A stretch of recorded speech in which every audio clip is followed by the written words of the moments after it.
बोलिए संतोषी माता की जय। स्वागत है आप सभी का हमारे चैनल पर। प्रिय श्रोताओं, आज है दिन शुक्रवार और आज के दिन संतोषी माता का व्रत रखने से, कथा सुनने से सभी प्रकार की मनोकामनाएं पूर्ण होती हैं। अगर व्रत नहीं भी रख सकते तो भी कथा तो अवश्य सुननी ही चाहिए। कथा सुनने मात्र से ही सुख सौभाग्य में वृद्धि होती है, धन संतान में वृद्धि होती है। इसीलिए कथा तो अवश्य सुननी ही चाहिए। और आज के वीडियो में हम आपको शुक्रवार के दिन सुनी जाने वाली संतोषी माता व्रत की कथा भी सुनाएंगे। तो कथा पसंद आए तो लाइक करके शेयर करिए और साथ ही साथ चैनल को भी सब्सक्राइब कर लीजिए। तो आइए शुरू करते हैं आज का वीडियो। एक बुढ़िया थी और उसके 7 पुत्र थे। 6 कमाने वाले थे, एक निकम्मा था। बुढ़िया माँ 6 पुत्रों की रसोई बनाती, भोजन कराती और पीछे से जो कुछ बचता तो 7वें को दे देती।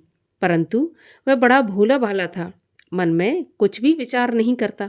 एक दिन वह अपनी बहू से बोला कि देखो, मेरी माँ मुझे कितना प्यार करती है। वह बोली, क्यों नहीं, सबका जूठा बचा हुआ तुमको खिलाती है। तब वह बोला, ऐसा नहीं हो सकता, मैं जब तक अपनी आंखों से ना देखूं तब तक नहीं मान सकता। तो बहू ने हंसकर कहा, देख लोगे तब मान जाओगे। कुछ दिन बाद बड़ा त्योहार आया। घर में 7 प्रकार के भोजन और चूरमा के लड्डू बने। वह जांचने के लिए सिर दर्द का बहाना बनाकर पतला सा कपड़ा सिर पर ओढ़कर रसोई घर में सो गया और कपड़े में से सब देखता रहा। 6 भाई भोजन करने आए। उसने देखा माँ ने उनके लिए सुंदर सुंदर आसन बिछाए हैं, 7 प्रकार की रसोई परोसी और आग्रह करके जिमाती रही। वह कपड़े में से सब देखता रहा। 6 भाई भोजन करके उठे तो माता ने उनकी जूठी थालियों में से लड्डुओं के टुकड़ों को उठाया और एक लड्डू बनाया। जूठन साफ करके बुढ़िया माँ ने पुकारा, उठ बेटा, 6 भाई भोजन कर गए हैं, अब तू ही बाकी है, भोजन कर ले। तो वह कहने लगा, माँ मुझे भोजन नहीं करना, मैं परदेश जा रहा हूँ। तो माँ ने कहा, कल जाता हो सो आज ही चला जा। वह बोला, हाँ माँ, आज ही जा रहा हूँ। ऐसा कहकर वह घर से निकल गया। अब चलते समय उसे बहू की याद आई, जो कि गौशाला में उपले थाप रही थी। वहाँ जाकर उससे बोला, हम जावें परदेश को, आवेंगे कुछ काल, तुम रहियो संतोष से, धर्म आपनो पाल। तो वह बोली, जाओ पिया आनंद से, हमरो सोच हटाए, राम भरोसे हम रहें, ईश्वर तुम्हें सहाय। देव निशानी आपनी, देख धरू में धीर, सुध हमरी न बिसारियो, रखियो मन गंभीर। तो वह बोला, मेरे पास कुछ नहीं है, ये अंगूठी है सो ले लो और अपनी कुछ निशानी मुझे दे दो। तब वह बोली, मेरे पास क्या है, यह गोबर के भरा हाथ है। यह कहकर उसकी पीठ पर गोबर के हाथ की थाप मार दी। ये कहकर बुढ़िया का बेटा शहर की तरफ चल दिया। चलते चलते दूर देश में पहुंचा। वहां पर साहूकार की दुकान थी। वहां जाकर कहने लगा, भाई मुझे नौकरी पर रख लो। तो साहूकार को ज़रूरत थी। उसने कहा, ठीक है, रह जा। तो लड़के ने पूछा कि तनख्वाह क्या दोगे। तो साहूकार ने कहा, काम देखकर दाम मिलेंगे। अब साहूकार की नौकरी उसे मिल गई। वह सवेरे 7 बजे से रात तक नौकरी बजाने लगा। कुछ दिनों में दुकान का लेन देन, हिसाब किताब, ग्राहकों को माल बेचना, सारा काम करने लगा। साहूकार के 7-8 नौकर थे। वे सभी चक्कर खाने लगे कि यह तो बहुत होशियार बन गया। और सेठ ने भी काम देखा और 3 महीने में उसे आधे मुनाफे का साझीदार बना लिया और वह 12 वर्ष में ही नामी सेठ बन गया और मालिक सारा कारोबार उस पर छोड़कर बाहर चला गया। अब बहू पर क्या बीती सो सुनो। सास ससुर उसे दुख देने लगे। सारी गृहस्थी का काम करा के उसे लकड़ी लेने जंगल में भेजते। इस बीच घर की रोटियों के आटे से जो भूसी निकलती, उसकी रोटी बनाकर रख दी जाती और फूटे नारियल के खोपड़े में पानी। इस तरह से दिन बीतते रहे। एक दिन वह लकड़ी लेने जा रही थी कि रास्ते में बहुत सी स्त्रियां संतोषी माता का व्रत करती दिखाई दी। वह वहां पर खड़ी होकर कथा सुनकर बोली, बहनों, ये तुम किस देवता का व्रत करती हो और इसके करने से क्या फल मिलता है? इस व्रत के करने की क्या विधि है? यदि तुम अपने व्रत का विधान मुझे समझाकर कहोगी तो मैं तुम्हारा बहुत एहसान मानूंगी। तब उनमें से एक स्त्री बोली, सुनो, ये संतोषी माता का व्रत है। इसके करने से निर्धनता दरिद्रता का नाश होता है और लक्ष्मी आती है। मन की चिंताएं दूर होती हैं। घर में सुख होने से मन को प्रसन्नता और शांति मिलती है। निपुत्री को पुत्र मिलता है। प्रियतम बाहर गया हो तो जल्दी आ जाता है। कुंवारी कन्या को मनपसंद वर मिलता है। राजद्वारी में बहुत दिनों से मुकदमा चलता हो तो खत्म हो जाता है। सभी तरह सुख शांति हो, घर में धन जमा हो, पैसा जायदाद का लाभ हो, रोग दूर हो जाए और जो कुछ कामना हो सब इस संतोषी माता की कृपा से पूरी हो जाती हैं। इसमें कोई भी संदेह नहीं। तो वह पूछने लगी, ये व्रत कैसे किया जाता है, ये भी बताओ तो बड़ी कृपा होगी। तो वह स्त्री कहने लगी, 1.25 का गुड़ चना लेना, इच्छा हो तो 5.25 का लेना या फिर 11.25 या अपनी सहूलियत के अनुसार जितना हो सके सवाया लेना। हर शुक्रवार को कथा कहना सुनना, इसके बीच क्रम टूटे नहीं। लगातार नियम पालन करना। सुनने वाला कोई ना मिले तो घी का दीपक जलाकर उसके सामने जल के पात्र को रखकर कथा कहना, परंतु नियम ना टूटे। जब तक कार्य सिद्ध ना हो नियम पालन करना और कार्य सिद्ध हो जाने पर ही व्रत का उद्यापन करना। 3 महीने में माता पूरा फल प्रदान करती है, परंतु यदि किसी के खोटे ग्रह हों तो भी माता 1 वर्ष में अवश्य कार्य सिद्ध करती हैं। कार्य सिद्ध होने पर ही उद्यापन करना चाहिए, बीच में नहीं करना चाहिए। उद्यापन में 2.5 सेर आटे का खाजा, इसी माप से खीर तथा चने का साग बनाना, 8 लड़कों को भोजन कराना, जहाँ तक मिले देवर जेठ भाई बंधु कुटुंब के लड़के लेना, ना मिले तो रिश्तेदारों और पड़ोसियों के लड़के बुलाना, उन्हें भोजन कराना, यथाशक्ति दक्षिणा देकर माता का नियम पूरा करना। उस दिन घर में कोई खटाई न खाए, इस बात का ध्यान रखना। यह सुनकर बुढ़िया के लड़के की बहू चल दी। रास्ते में लकड़ी के बोझ को बेच दिया और उन पैसों से गुड़ चना लेकर माता के व्रत की तैयारी करके आगे चली और सामने मंदिर देखकर पूछने लगी, ये मंदिर किसका है? तभी सब लोग कहने लगे, ये संतोषी माता का मंदिर है। यह सुनकर माता के मंदिर में जाकर माता के चरणों में लौटने लगी। दीन होकर विनती करने लगी, माँ मैं निपट मूर्ख हूँ, व्रत के नियम कुछ नहीं जानती, मैं बहुत दुखी हूँ। हे माता जगत जननी, मेरा दुख दूर कर, मैं तेरी शरण में हूँ। माता को दया आई। एक शुक्रवार बीता कि दूसरे शुक्रवार को ही इसके पति का पत्र आया और तीसरे को उसका भेजा हुआ पैसा भी आ पहुँचा।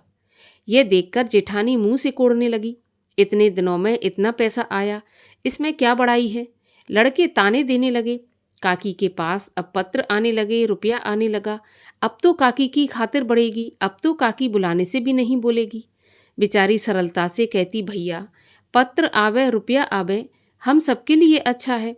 ऐसा कहकर आंखों में आंसू भरकर संतोषी माता के मंदिर में आकर मातेश्वरी के चरणों में गिरकर रोने लगी और कहने लगी, माँ मैंने तुमसे पैसा नहीं मांगा, मुझे पैसे से क्या काम है, मुझे तो अपने सुहाग से काम है। मैं तो अपने स्वामी के दर्शन और सेवा मांगती हूँ। तब माता ने प्रसन्न होकर कहा, जा बेटी तेरा स्वामी आएगा। यह सुनकर खुशी से बावली हो घर में जाकर काम करने लगी। अब संतोषी माता विचार करने लगी कि इस भोली पुत्री से मैंने कह तो दिया तेरा पति आएगा, पर आएगा कहाँ से, वह तो इसे सपने में भी याद नहीं करता। उसे याद दिलाने मुझे ही जाना पड़ेगा। इस तरह माता बुढ़िया के बेटे के पास जाकर स्वप्न में प्रकट होकर कहने लगी, साहूकार के बेटे सोता है या जागता है? तो वह बोला, माता सोता भी नहीं हूँ जागता भी नहीं हूँ, बीच में ही हूँ, कहिए क्या आज्ञा है। तो माता कहने लगी, तेरा घर बार कुछ है या नहीं? वह बोला, मेरा सब कुछ है माता, माँ बाप भाई बहन बहू, क्या कमी है मुझे। तो माँ बोली, भोले पुत्र तेरी पत्नी घोर कष्ट उठा रही है, माँ बाप उसे दुख दे रहे हैं, वह तेरे लिए तरस रही है, तू उसकी सुध ले। तो वह बोला, हाँ माता ये तो मुझे मालूम है, परंतु मैं जाऊं तो जाऊं कैसे? परदेश की बात है, लेन देन का कोई हिसाब नहीं है, जाने का कोई भी रास्ता नज़र नहीं आता, कैसे चला जाऊं? माँ कहने लगी, मेरी बात मान, सवेरे नहा धोकर संतोषी माता का नाम ले, घी का दीपक जला, दंडवत कर दुकान पर जाकर बैठ जाना।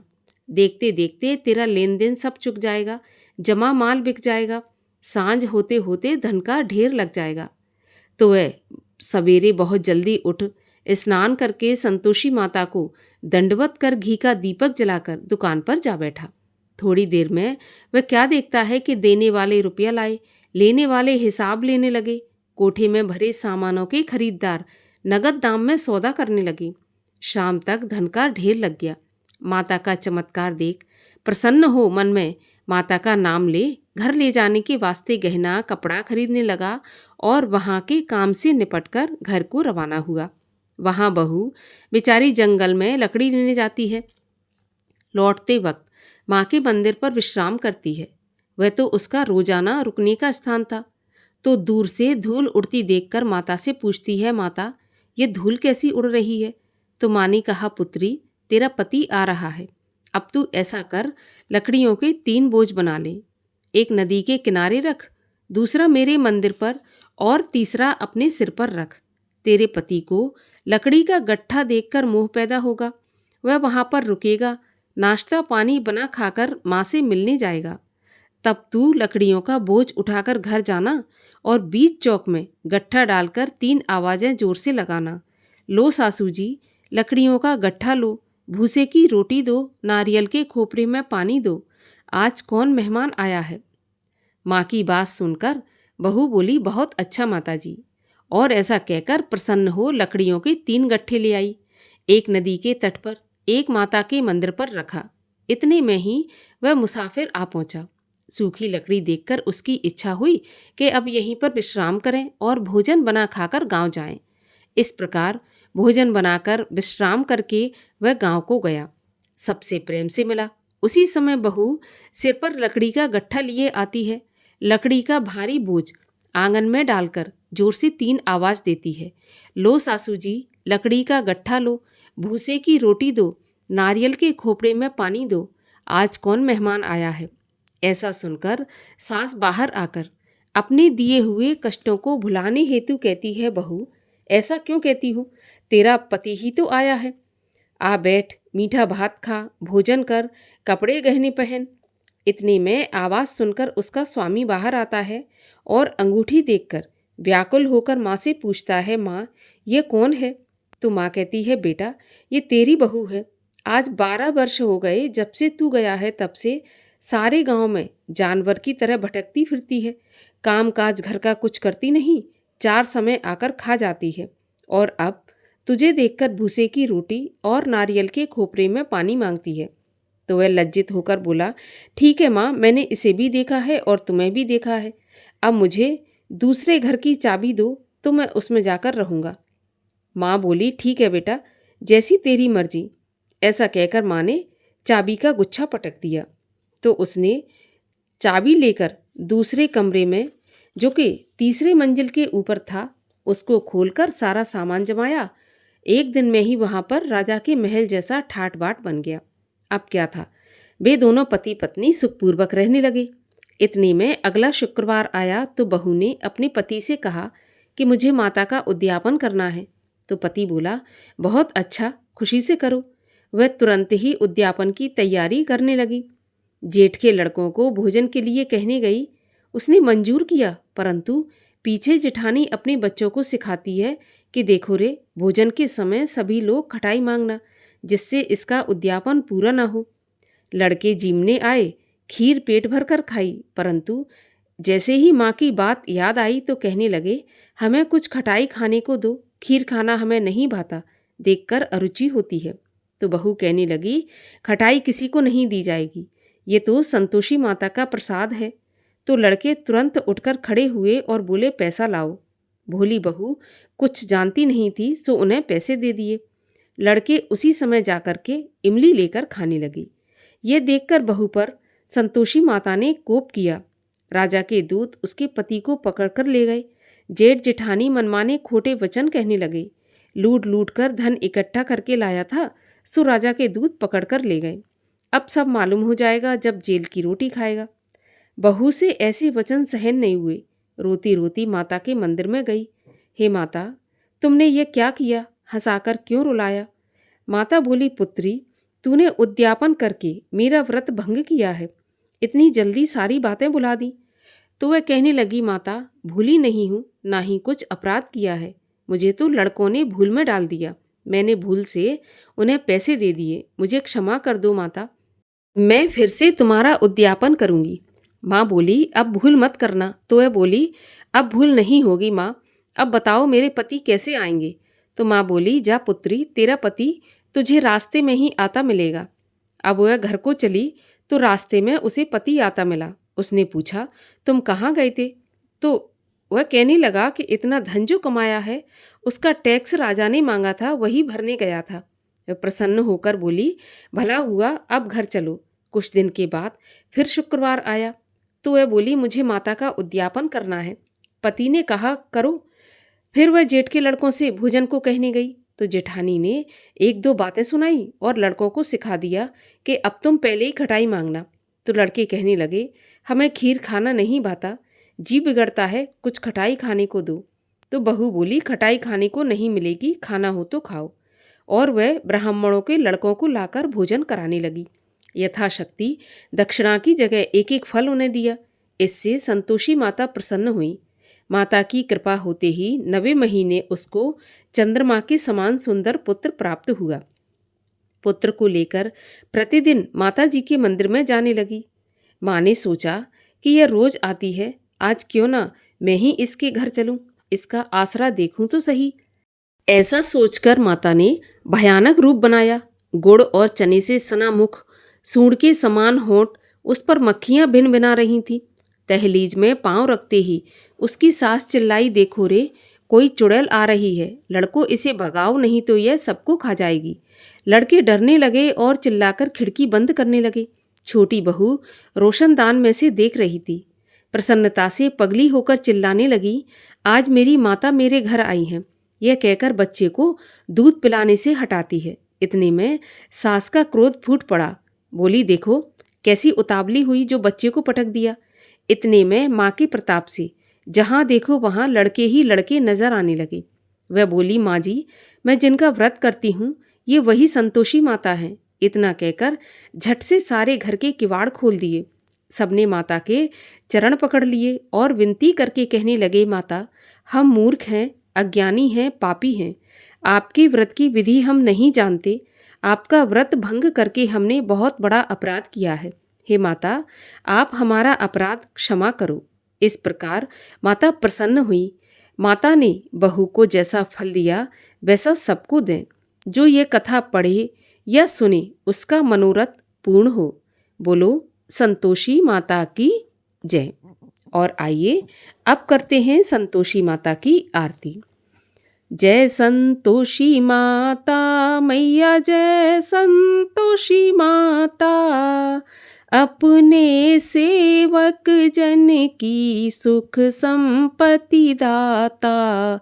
मैया जय संतोषी माता, सुंदर चीर सुनहरी, माँ धारण कीनो, हीरा पन्ना दम के, तन श्रृंगार लीनो। जय संतोषी माता, गेरू लाल छटा छवि, बदन कमल सोहे, मंद हसत करुणामयी, त्रिभुवन मन मोहे। जय संतोषी माता, स्वर्ण सिंहासन बैठी, चवर ढुरे प्यारे, धूप दीप मधुमेवा, भोग धरे न्यारे। जय संतोषी माता, गुड़ और चना परम प्रिय, ताम संतोष कियो, संतोषी कहलाई, भक्तन वैभव दियो। जय संतोषी माता, शुक्रवार प्रिय मानत, आज दिवस सोही, भक्त मंडली आई, कथा सुनत मोही। जय संतोषी माता, मंदिर जगमग ज्योति, मंगल ध्वनि छाई, विनय करें हम बालक चरणन सिर नाई। जय संतोषी माता भक्ति भाव मैं पूजा अंगीकृत की जय। जो मन बसे हमारे इच्छित फल दीजै। जय संतोषी माता। दुखी दरिद्री रोगी संकट मुक्त किए। बहुधन धान्य भरे घर सुख सौभाग्य दिए। जय संतोषी माता। ध्यान धरो जो नर तेरो मन वांछित फल पायो। पूजा कथा श्रवण कर घर आनंद आयो। जय संतोषी माता। शरण गहे की लज्जा रखियो जगदम्बे। संकट तुम ही निवारो दयामयी अम्बे। जय संतोषी माता। संतोषी माँ की आरती जो कोई जन गावे। रिद्धि सिद्धि सुख संपत्ति जी भर के पावे। जय संतोषी माता। बोलिए संतोषी माता की जय।